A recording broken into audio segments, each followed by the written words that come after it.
Gracias por acompañarnos en esta transmisión. Antes de comenzar, querríamos compartir contigo algunos materiales sobre el tema de hoy que podrían resultar de interés. En el chat te vamos a dejar los enlaces. Primera llamada.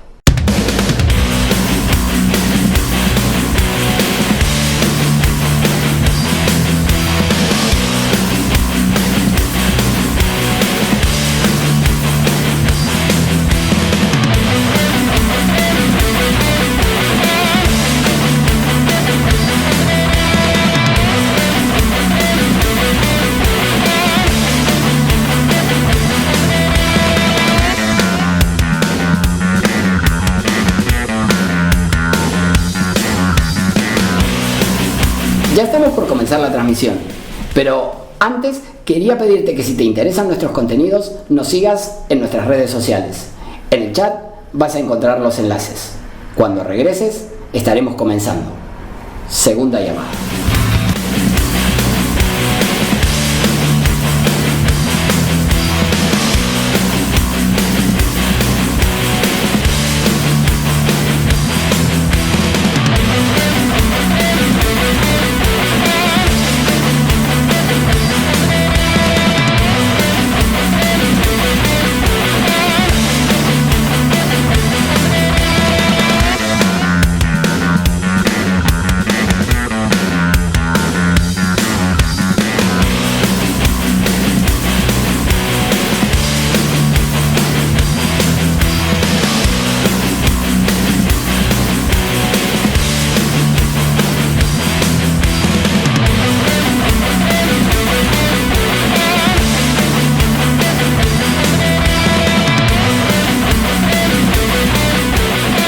Esta es la tercera llamada. Comencemos de una vez.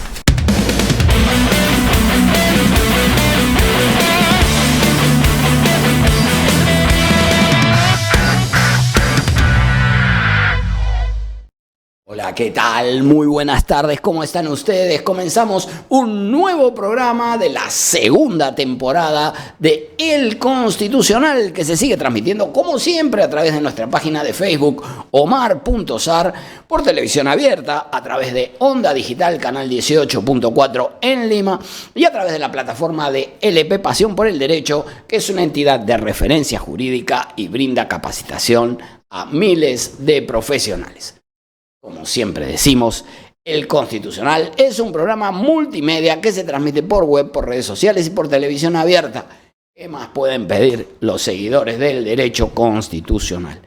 Les vamos a pedir que nos dejen su like en esta transmisión, que se incorporen como colaboradores de nuestra página de Facebook, para que el material que les interesa sobre nuestra materia llegue a más gente. Antes de comenzar el desarrollo de nuestro tema de hoy, queríamos contarles que la maestría en Derecho Constitucional de la Universidad de San Martín de Porres va a ofrecer sus cursos regulares, presenciales para el primer ciclo, los días lunes y miércoles en la semana y los días sábados en el horario de 8 a 17. Así que quienes puedan cursar los sábados tienen una opción en una de las mejores maestrías, las mejores ranqueadas, con la más destacada plana docente. En el primer comentario les vamos a dejar los horarios, la plana docente, para el primer ciclo que comenzará naturalmente en marzo de 2023. ¿Sí? En esa página estaremos anunciando cuándo se abra la matrícula, que va a suceder a principios del año próximo. Pero ya les vamos avisando para que se preparen. Así que, estudio de posgrado, excelente calidad, ahí estamos. Luego de nuestra presentación sobre el alcance de la revisión de resoluciones de la Corte Suprema por la vía del habeas corpus o la del amparo, vamos a entrevistar a la doctora Susana Castañeda Otsu, que es jueza de la Corte Suprema de Justicia de la República, además de una reconocida profesora universitaria y de la Academia de la Magistratura. Así que no se pierdan el programa de hoy, tenemos un muy buen contenido. Vamos a ver, comenzaremos preguntándonos si deben admitirse demandas de amparo o de habeas corpus contra resoluciones judiciales, en general, y contra resoluciones de la Corte Suprema, que es la máxima instancia del Poder Judicial en particular. A ver, En principio partimos de la idea de que todos los jueces son garantes de la supremacía normativa de la Constitución y en consecuencia cualquier decisión que adopten en cualquiera de los niveles, y recuerden que en el Poder Judicial tenemos desde los jueces de paz a los jueces especializados, a los jueces superiores, hasta los jueces supremos. Hoy justamente vamos a entrevistar a una magistrada de la Corte Suprema. Y en consecuencia, todas las decisiones que adopten deben resolver las controversias con efectivo respeto de los derechos fundamentales. Y esto implica tanto a los jueces de inferior jerarquía como a los de la máxima jerarquía. Vamos a partir por analizar el mandato constitucional que contiene el artículo 200 de la Constitución.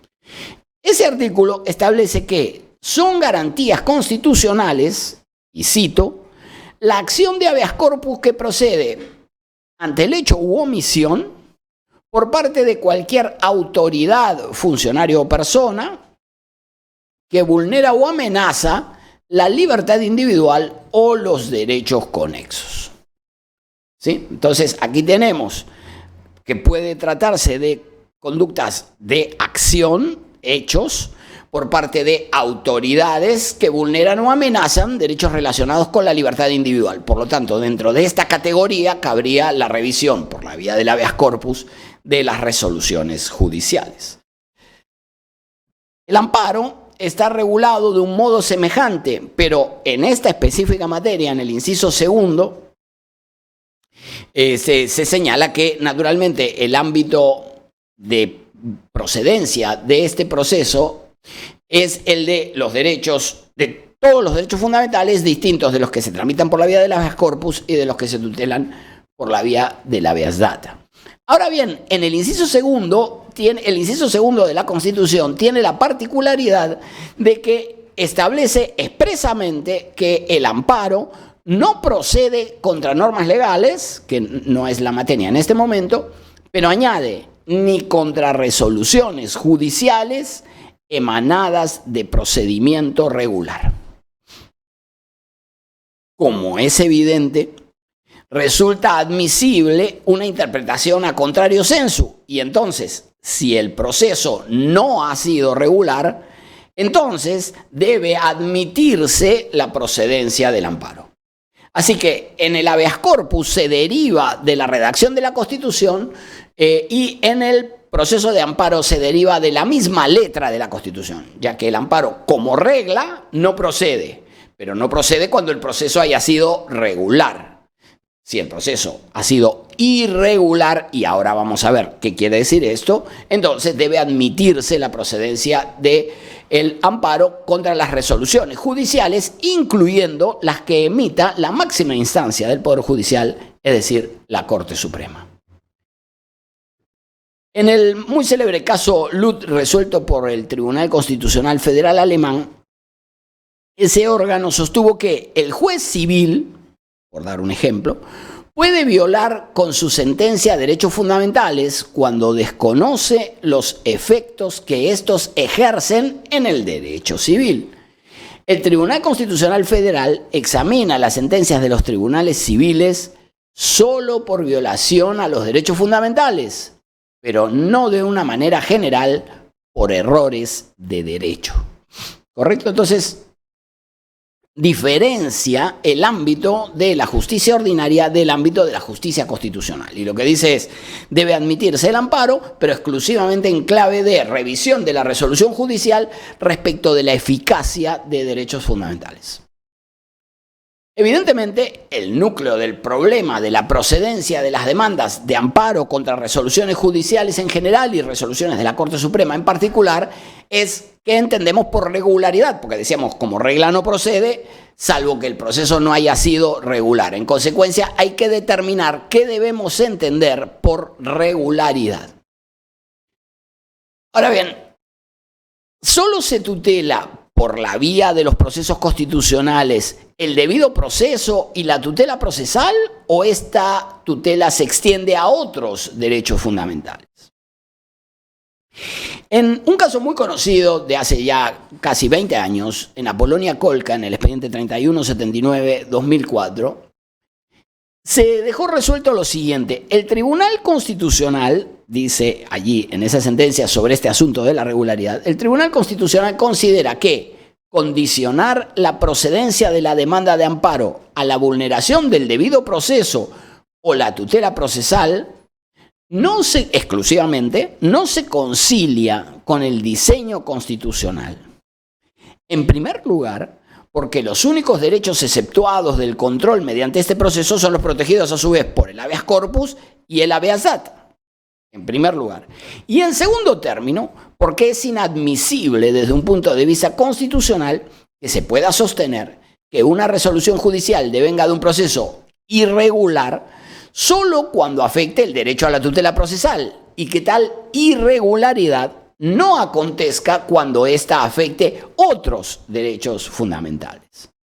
Entonces, como es evidente, a juicio del Tribunal Constitucional, la irregularidad de una resolución judicial tendrá relevancia constitucional cada vez que esta resolución, independientemente de cuál sea el órgano que la ha expedido, vulnere un derecho fundamental, y no solo con referencia a aquellos que se encuentran aludidos en el artículo 9 del Código Procesal Constitucional, que desarrolla la procedencia del amparo y del habeas corpus contra resoluciones judiciales.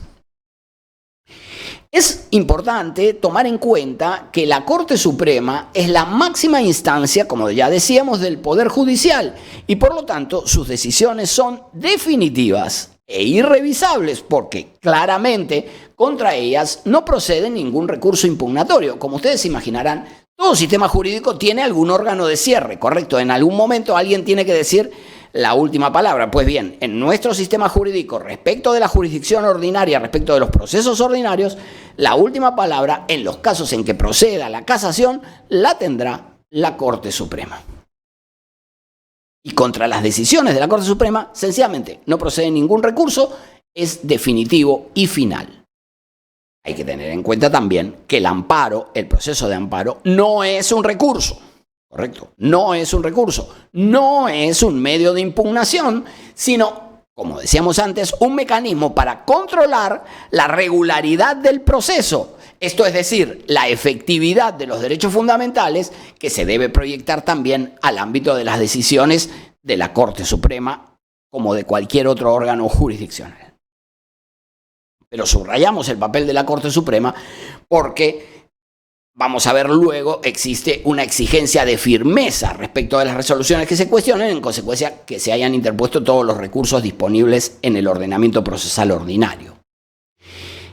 En definitiva, a partir del diseño constitucional del ámbito de derechos protegidos por el amparo, el tribunal considera que es constitucionalmente inadmisible sostener que el referido segundo párrafo del inciso segundo del artículo 200 de la Constitución se pueda inferir una limitación de la competencia material por la vía del amparo contra resoluciones judiciales más allá de los casos establecidos. Esto es decir, tiene que existir un control de regularidad, que quiere decir control de eficacia de los derechos fundamentales, es decir, que se hayan observado el cuerpo de derechos garantizados por la Constitución a la hora de resolver los procesos ordinarios. Ya podemos sacar una conclusión. Regularidad en los términos del artículo 200.2 a la luz de la jurisprudencia del caso Apolonia Colca quiere decir respeto por el conjunto de los derechos fundamentales y no solo de los de carácter procesal, aunque en esta materia existe discusión y vamos a requerir la apreciación de la magistrada de la Corte Suprema, la doctora Susana Castañeda. Por otra parte, queda claro que el habeas corpus o el amparo no proceden como mecanismos de revisión de lo decidido por la Corte Suprema. No se plantean para que la Corte Suprema vuelva a examinar el asunto. Existe una línea que es tenue, pero visible. Una cosa es cuestionar el fondo del asunto, por ejemplo, si debo o no una suma de dinero, y otra distinta, alegar que cuando se decidió que debo la suma de dinero, se vulneraron derechos fundamentales. En el primer caso, cuando cuestiono no tener el carácter de deudor, la discusión se centra en la deuda. En cambio, en la segunda no se centra en la deuda, sino el núcleo de la discusión se refiere a los derechos fundamentales involucrados en el proceso judicial donde se decidió que tenía la deuda. Parece un juego de palabras, pero no lo es. Aquí se juega la procedencia del control de regularidad de las decisiones judiciales, donde lo que no se puede es controlar la decisión sustantiva y lo único que sí se puede es controlar la eficacia de los derechos, es decir, que se hayan observado el conjunto de derechos en la decisión que el órgano judicial haya adoptado y en última instancia la Corte Suprema haya adoptado.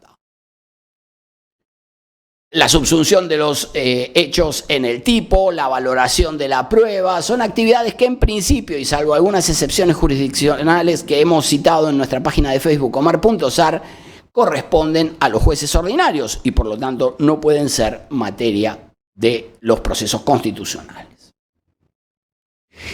Habiendo determinado entonces la procedencia general del habeas corpus y el amparo contra resoluciones judiciales desde la perspectiva estricta de la Constitución, vamos a ver cómo se plasman estas reglas en el Código Procesal Constitucional. El Código regula específicamente la procedencia de los procesos de tutela de derechos contra resoluciones judiciales en el artículo 9, que se titula explícitamente Procedencia respecto de resoluciones judiciales. Muy bien. Este artículo establece lo siguiente, y cito: el amparo procede respecto de resoluciones judiciales firmes, requisito de firmeza, aludíamos recién a ello, dictadas con manifiesto agravio a la tutela procesal efectiva, que comprende el acceso a la justicia y el debido proceso. Aquí habría que anotar que el tribunal ha hecho una interpretación extensiva de esta enumeración, no limitada a los derechos de carácter procesal, sino eventualmente a derechos de carácter sustantivo. Continúa el artículo. Es improcedente, el amparo claro, cuando el agraviado dejó consentir la resolución que dice afectar. ¿Correcto? Entonces, tiene que haber interpuesto en el proceso ordinario los recursos impugnatorios que el ordenamiento procesal le faculte. Si no los interpuso, entonces, por disposición del legislador, no procede el amparo contra esa resolución judicial.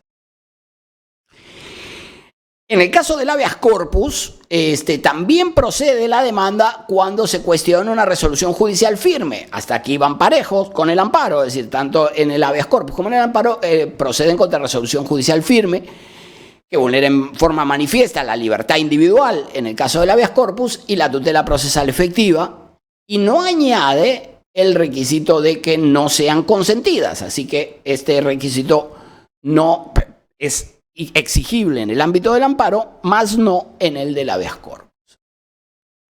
Por otra parte, como surge del texto legal, tanto en el amparo como en el habeas corpus se exige que se trate de resoluciones firmes y se añade que en el amparo se añade que estas deben ser no consentidas.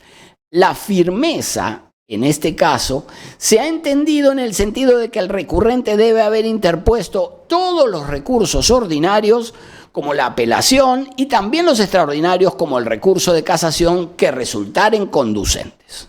¿Sí?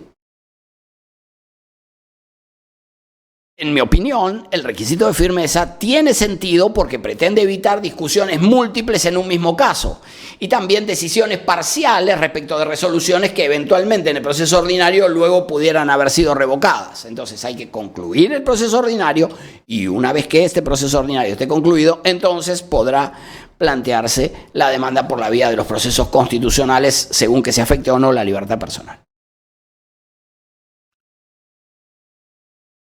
Por otra parte, hay que anotar que en el habeas corpus, el Tribunal Constitucional ha interpretado que la firmeza puede ser, y cito, sobrevenida. A ver, al respecto, sostuvo que considera necesario expresar, el Tribunal Constitucional está hablando, que la opción de rechazar la demanda en virtud de la ausencia de firmeza de las resoluciones cuestionadas a la fecha de interposición de la demanda es una respuesta constitucional, legal y válida en términos procesales, siempre que al momento de adoptar dicha decisión, la respuesta al recurso impugnatorio aún se encuentre pendiente.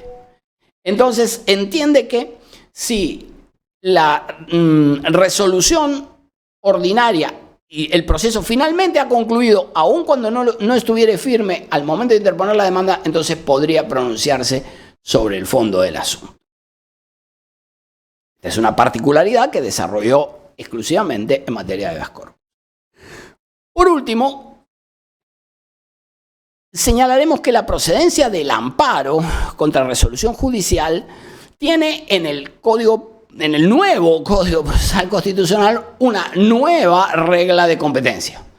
A ver, el artículo 42 vigente del nuevo código, y subrayamos lo de vigente, porque el nuevo código fue modificado en este aspecto de la competencia de los jueces a menos de 3 meses de entrar en vigencia.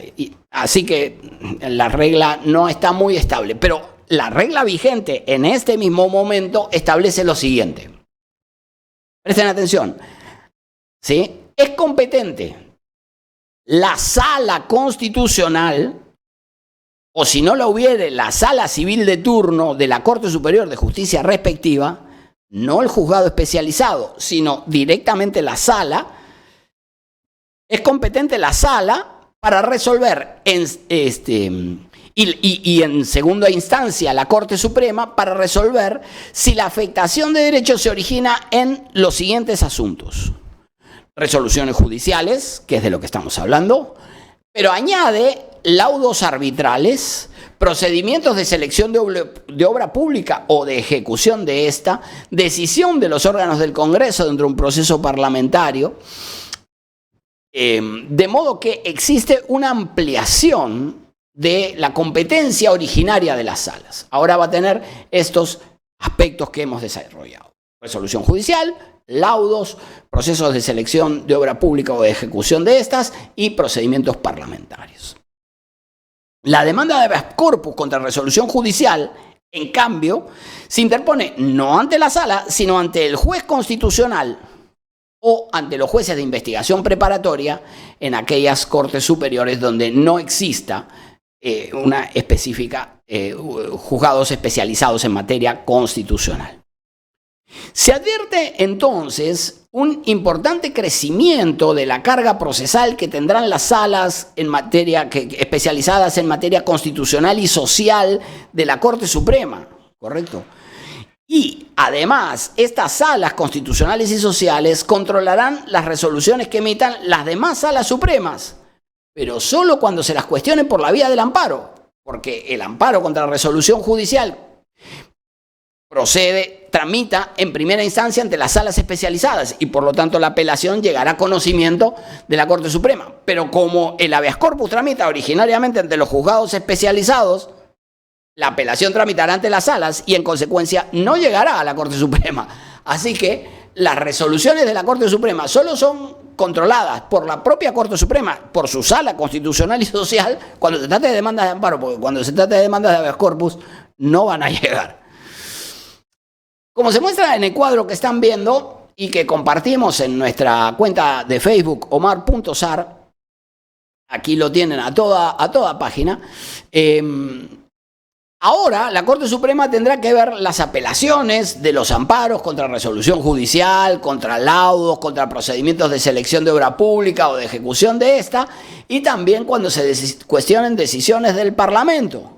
¿Sí? Ahí tienen el universo, en primer lugar, de los recursos de apelación.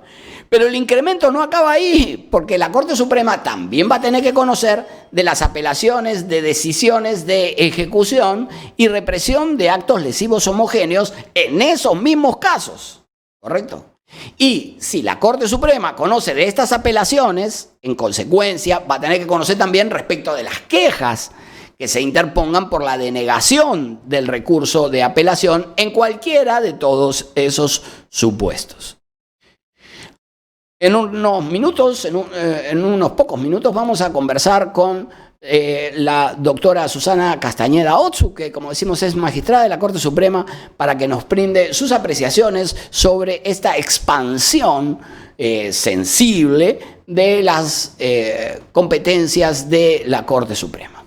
Lo vamos a dejar aquí y después de la pausa vamos a conversar con la doctora Susana Castañeda, que como decimos es jueza de la Corte Suprema de Justicia de la República. Hacemos una pausa y regresamos.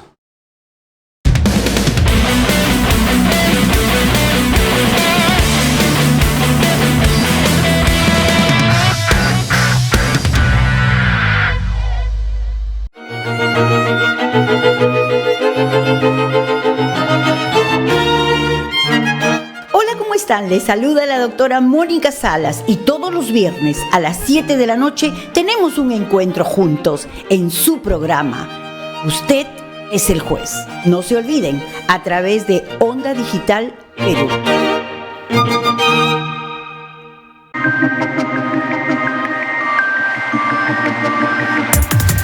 Soy Vania Dongo y conmigo entrevistaremos a expertos en gestión pública de todo el Perú. Ellos compartirán con nosotros sus experiencias, anécdotas, su visión y también los problemas que hay para poder llegar al Perú que todos deseamos. Acompáñame en este programa Ruta Perú todos los martes a las 8 de la noche aquí en Onda Digital Perú.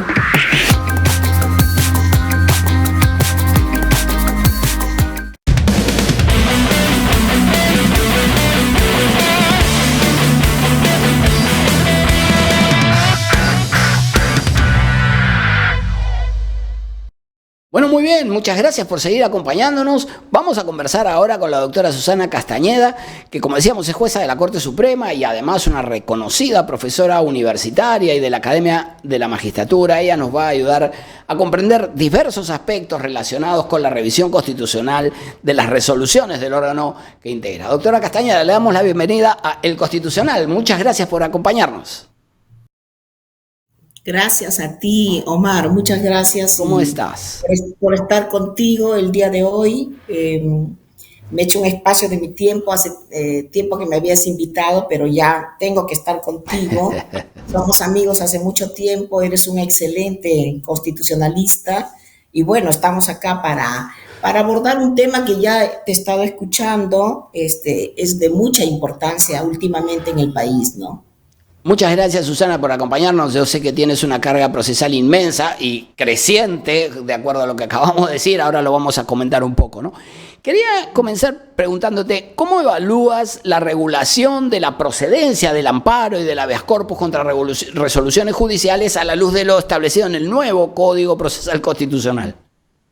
Ya, a ver, ya más o menos tú has hecho una introducción respecto del tema.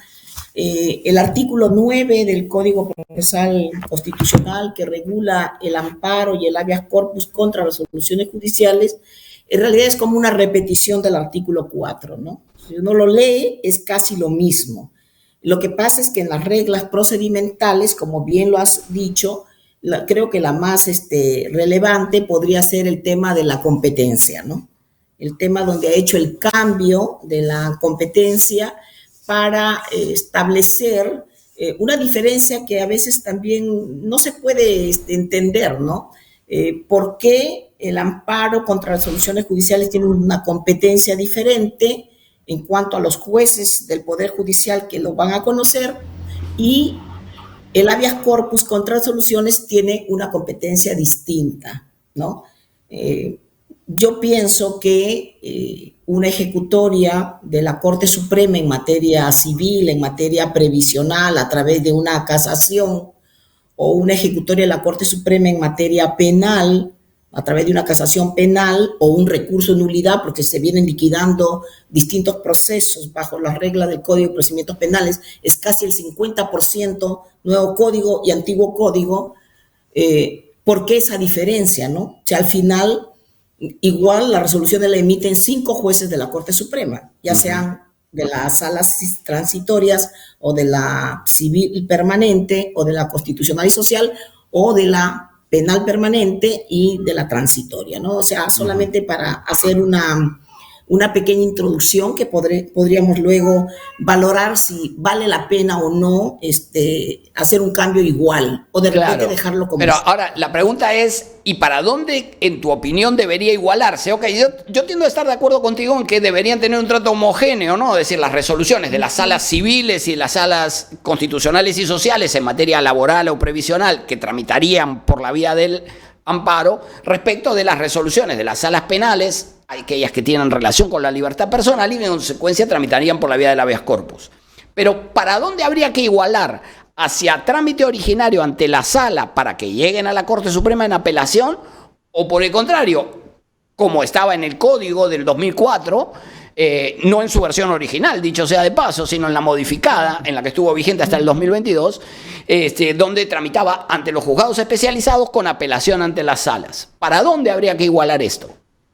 Yo iría a igualarlo hacia donde está ahora, ¿no? Así. Sé que el trabajo sería mucho más fuerte de la Sala Constitucional y Social, pero para eso es una Sala Constitucional y Social. Es más, es una opinión que yo la vengo manteniendo desde hace mucho tiempo, ¿no?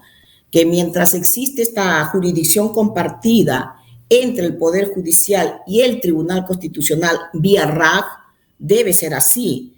Pero en mi opinión, yo preferiría que los casos como las decisiones del Jurado Nacional de Elecciones o de una Corte Suprema debiera verse en el Tribunal Constitucional y no ante los propios jueces del Poder Judicial, porque finalmente somos nosotros mismos los que vamos a ver nuestras propias decisiones en primera y en segunda instancia para pasar a un recurso de agravio constitucional, ¿no? No es que el propio órgano, porque digamos, no lo va a ver, la sala penal no va a ver la resolución, sino lo va a ver la sala constitucional y social, ¿no? Entonces, en principio no sería el mismo órgano, pero sí, claro, lo que tú planteas es que debería existir una suerte de amparo directo, es decir, esto requeriría reforma constitucional. Entonces, ¿tú crees que tendría que haber amparo directo para el amparo contra resoluciones judiciales y para amparo electoral?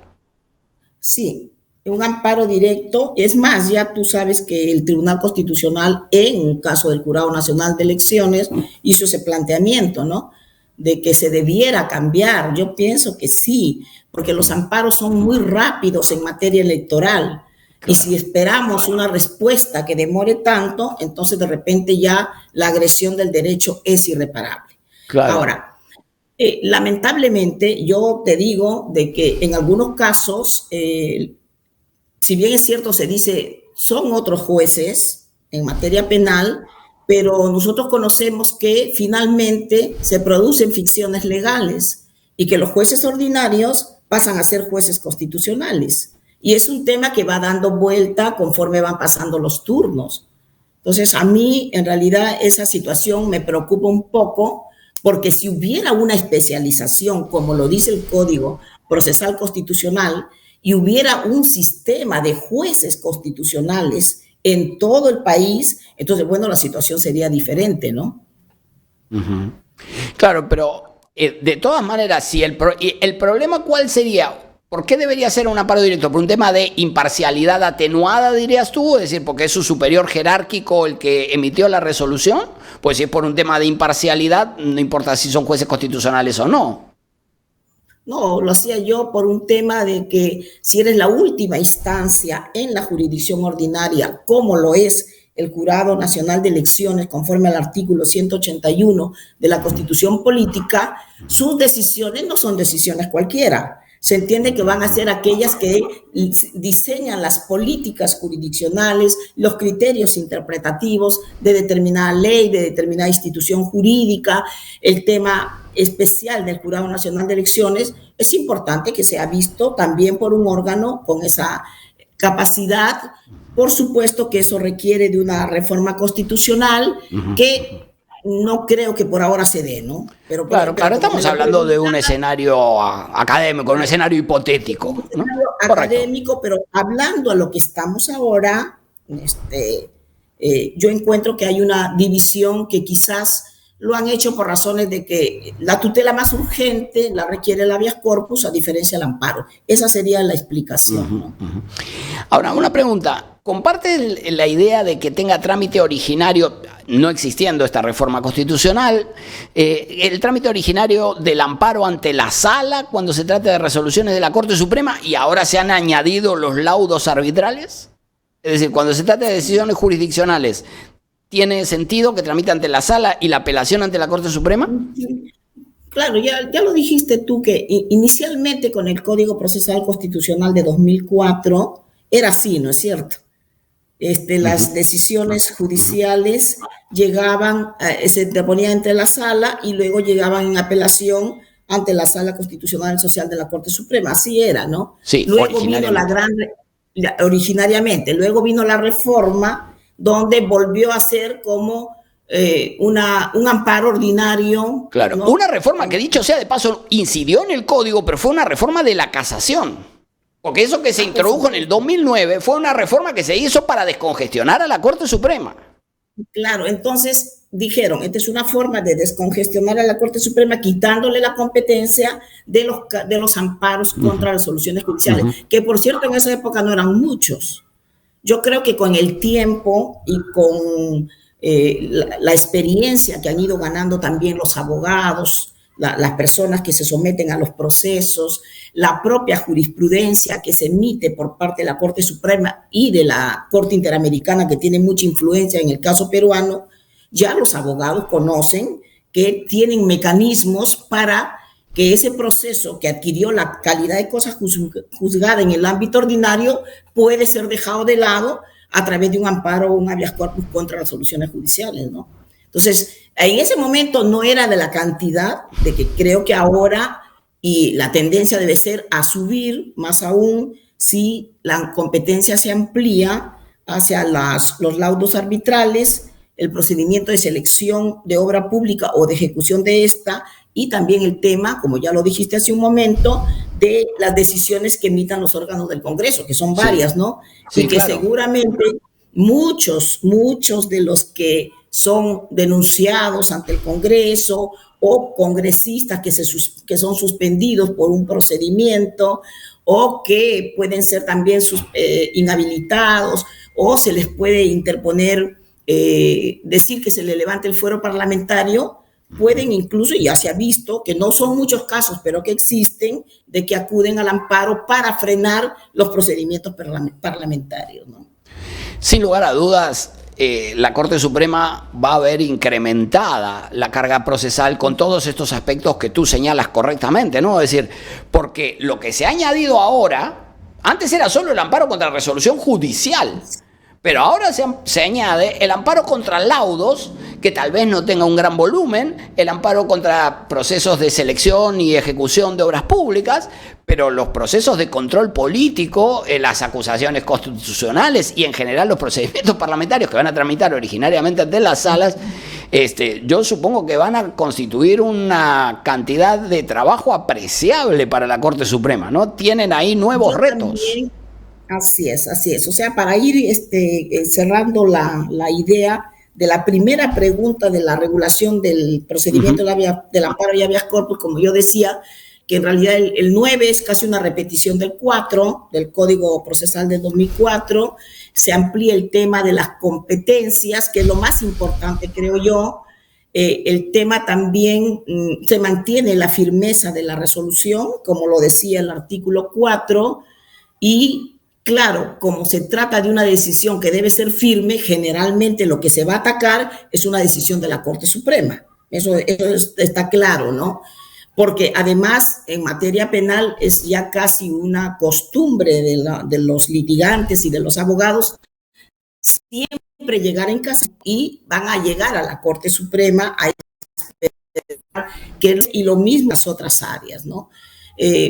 Como se trata de un amparo contra judicial, sigue las mismas reglas del amparo ordinario, va a haber una audiencia única, que es también una innovación del código, entrega de audios y videos, tratar de que sea más rápido, pero ya sabemos la gran carga que tiene el Poder Judicial y sabemos también que no obstante ser procesos preferentes, sumarísimos, no necesariamente se cumple con esas aspiraciones de obtener una decisión en plazos razonables peor aún en los plazos que establece el código, que son tan sumarios y tan breves, ¿no? Entonces, en la segunda parte del trámite originario, como ya vi, lo ideal sería solamente decisiones de la Corte Suprema y del Jurado Nacional, una reforma constitucional. No la hay, trabajamos con lo que tenemos, ¿no es cierto? Claro. Y lo que tenemos es, en efecto, que va a haber, al amparo contra resoluciones judiciales, una demanda amplia decisión por parte de las salas constitucionales y las salas civiles, ¿no? De que no, si no hay constitucionales nacional, que no las hay, porque en realidad hay en Lima y en otros distritos como plan piloto, pero todas las demás son las salas civiles. Y hay lugares donde no hay ni salas civiles, sino son salas mixtas. Y ahí tendrá que interponer, claro, con el retardo de que van a llegar a la Corte Suprema, pero constitucional y social, entendemos, especializada en temas constitucionales, es mejor que lo vean ellos. Finalmente se está hablando de decisiones emitidas por jueces luego de un largo proceso. O sea, a mí lo que me llama la atención, y esta es una oportunidad que me brindas, Omar, de entender por qué a veces hay problemas en las decisiones del Tribunal Constitucional contra resoluciones judiciales, ¿no? Hace muy poco, por ejemplo, estoy en la Corte Suprema en sala penal, y yo no entendía una decisión que era totalmente contradictoria del Tribunal Constitucional, totalmente contradictoria, pero anulaba el juicio y ordenaba un nuevo pronunciamiento de la Corte Suprema, ¿no? Y entonces, claro, me tocó a mí, y entonces veo que el expediente tenía como 25 tomos. 25 tomos, eran más de 14,000 folios, y el tribunal había resuelto con 300 folios. Lógico, entonces ahí yo me puse a pensar y a analizar qué está pasando, ¿no? Claro, nosotros con tanta carga procesal nos llega un amparo, un habeas corpus, en realidad ni lo vemos muchas veces. Entonces, el procurador. Y el procurador entonces se hace una idea de todo cómo es el tema, contesta la clásica, se ha respetado las reglas del debido proceso, etcétera, etcétera, etcétera, pero no entrega la cosa que pueden hacer que los jueces constitucionales den una respuesta distinta, ¿no?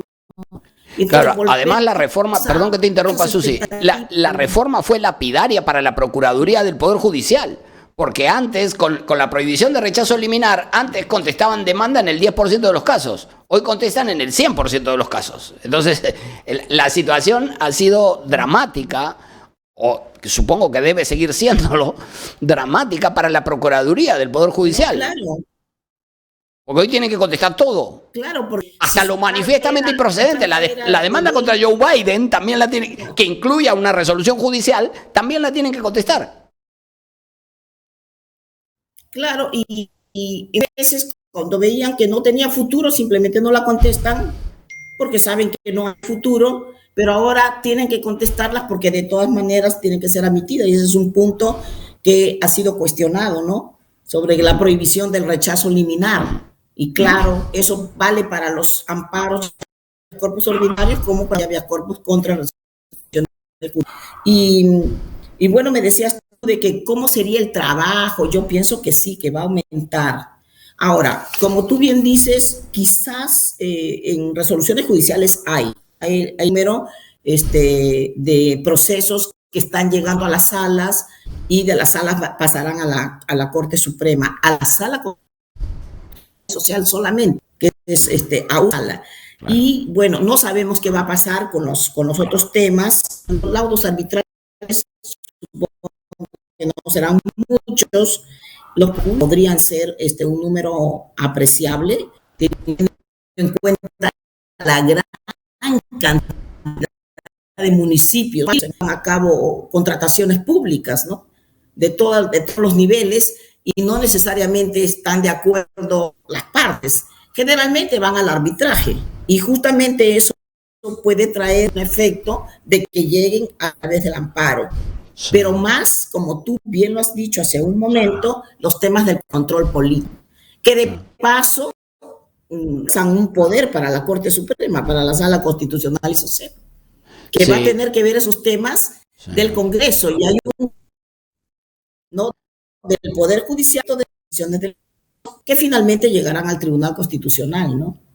Claro, claro, porque la Corte Suprema estamos hablando de que cuando inicia ante la sala constitucional y social de la Corte Suprema conoce en segunda instancia y por lo tanto contra sus resoluciones denegatorias procederá el recurso de agravio constitucional y será revisado por el tribunal, ¿no?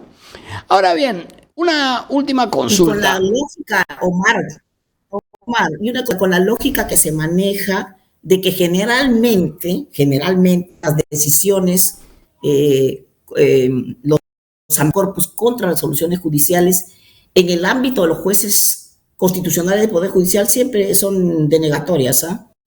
Generalmente llegan al Tribunal Constitucional. Muy pocos casos tienen un contenido estimatorio.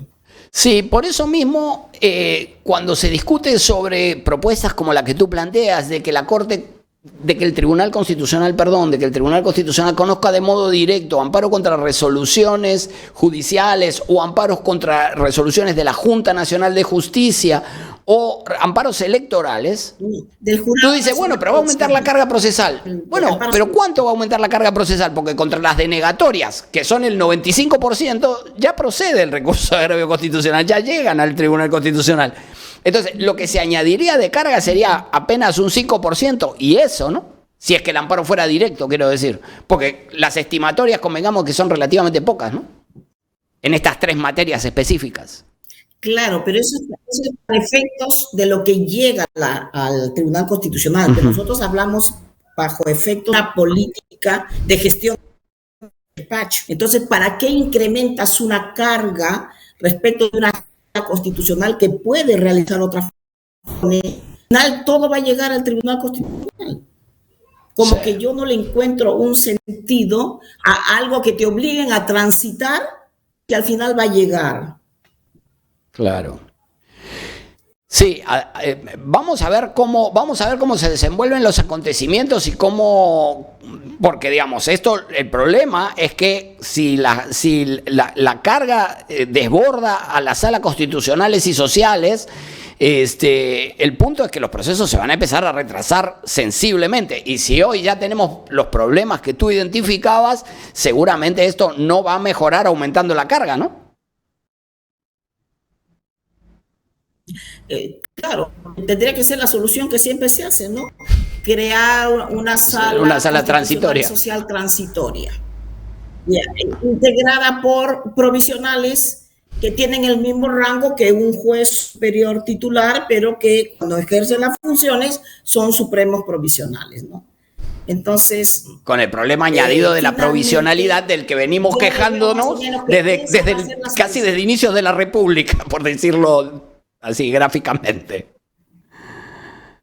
Claro, o da atribuciones a las otras salas transitorias que ven temas previsionales, laborales, porque tú sabrás también, sí, claro, Omar, que conoce muy bien estos temas, que la gran cantidad de carga de amparo, el amparo laboral y el amparo previsional, especialmente el previsional, ¿no? Claramente. Entonces, claro, yo preguntaba a raíz de la entrevista y de esta conversación tan amena que tengo contigo, tú sabes que me encanta conversar contigo, yo he preguntado, ¿no? ¿Y por qué una sala que conoce, una Suprema que conoce temas previsionales y laborales no conoce estos temas? Claro, porque la ley lo dice, la Sala Constitucional y Social ya le ha delimitado el camino, como lo hace el artículo 14 de la Ley Orgánica, que dice, las consultas del control difuso irán a la Sala Constitucional y Social. Claro. Como que sí, está direccionado, ¿no? Nosotros hacíamos un cuadro ahí y decíamos, pero además no son solo las apelaciones, vas a tener las quejas por las apelaciones denegadas, vas a tener las apelaciones de las ejecuciones de sentencia, vas a tener las apelaciones de las solicitudes de represión de actos lesivos homogéneos, vas a tener las consultas que ya tenías de acuerdo con el artículo 14 de la Ley Orgánica del Poder Judicial respecto del ejercicio del control difuso, y vas a tener las apelaciones de los procesos de acción popular y las consultas derivadas de la acción popular y las quejas de todas las denegatorias. Sí. He visto el cuadro que has hecho, que es bien explícito, ¿no? De las nuevas competencias, que no son solamente las apelaciones, como bien lo dices, sino todos lo que trae consigo Claro. un proceso de Claro. amparo que tiene incidencias que van a ser promovidas mientras se van resolviendo Sí, claro. lo principal, ¿no? Sí, claro, claro que sí. Ahí van a tener, vamos a ver cómo sale este asunto. Vamos a estar molestándote, Susana, para ver cómo evoluciona esto y cómo va enfrentando los retos derivados de la carga la Corte Suprema, ¿no? Sí, claro, y yo como ya sé que me estás haciendo un cargo muy especial, voy a tener cuidado en ver estadísticas, ¿no? De ver cuánto está llegando, cuánto está pasando también al Tribunal Constitucional. Yo supongo que sí, como esto es reciente en realidad, pero ya la otra sí tiene. Y conversaba con unos jueces de la Corte Suprema y dice que sí tienen trabajo, que se ha aumentado respecto al amparo contra resoluciones judiciales. Ya tú sabes que tiene sus peculiaridades, ¿no? Porque hay que tener mucho cuidado para resolver un amparo, un habeas corpus contra resolución judicial. Sí, claro. Porque finalmente la defensa de las personas que han perdido un proceso saben que ese es un camino, ¿no? que tienen que recorrer para tener una expectativa, dejar sin efecto esa decisión que en última instancia se dictó en el Poder Judicial. Claro, también hay que tener en cuenta que el amparo no opera como recurso, ¿no? Es decir, no es que no estoy satisfecho con lo resuelto y planteo una demanda de amparo, ¿no? Es decir, hay que demostrar la vulneración de un derecho porque, digamos, la revisión de las resoluciones de la Corte Suprema no existe.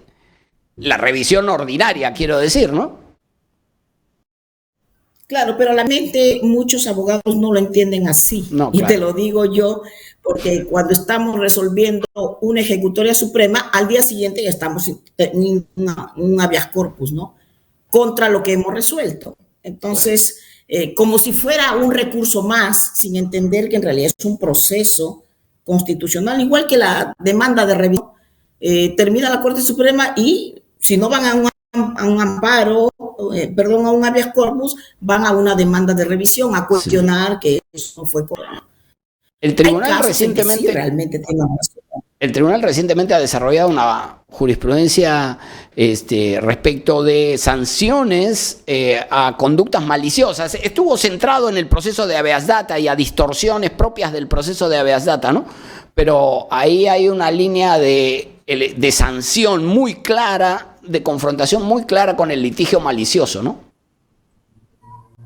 Claro, porque ya se ha dado cuenta, ¿no? De que a veces hay un mal uso de los procesos, ¿no? Y es más, y tú sabes que cuando el Tribunal Constitucional declara que no es fundada esa última decisión, ¿qué hacen? Se van a la Comisión Interamericana y tenemos cantidad de casos en lista de espera de la Comisión Interamericana.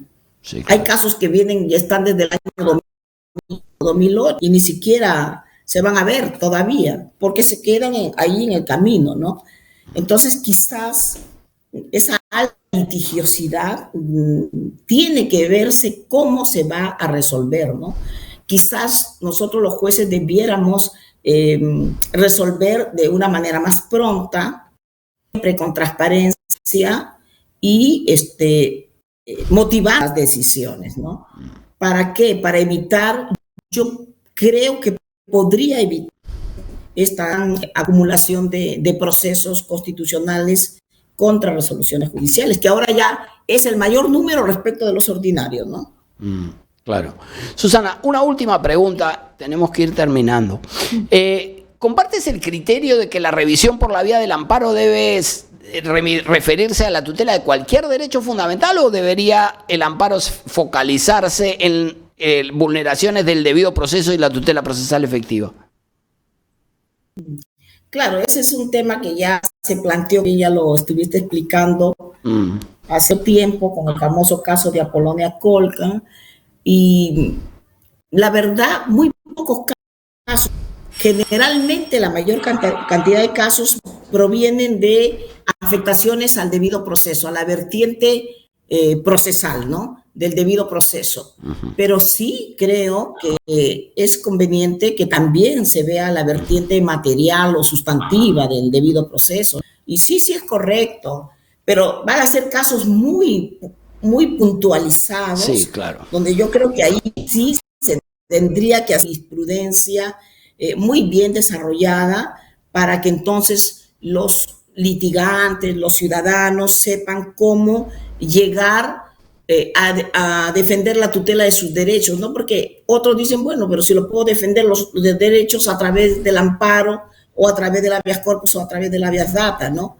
Pero claro, en estos casos son provenientes de una decisión de un juez que no solamente habría afectado el debido proceso, sino también habría afectado otro derecho fundamental. Yo lo tengo claro, por ejemplo, cuando los jueces resuelven querellas, por ejemplo, ¿no?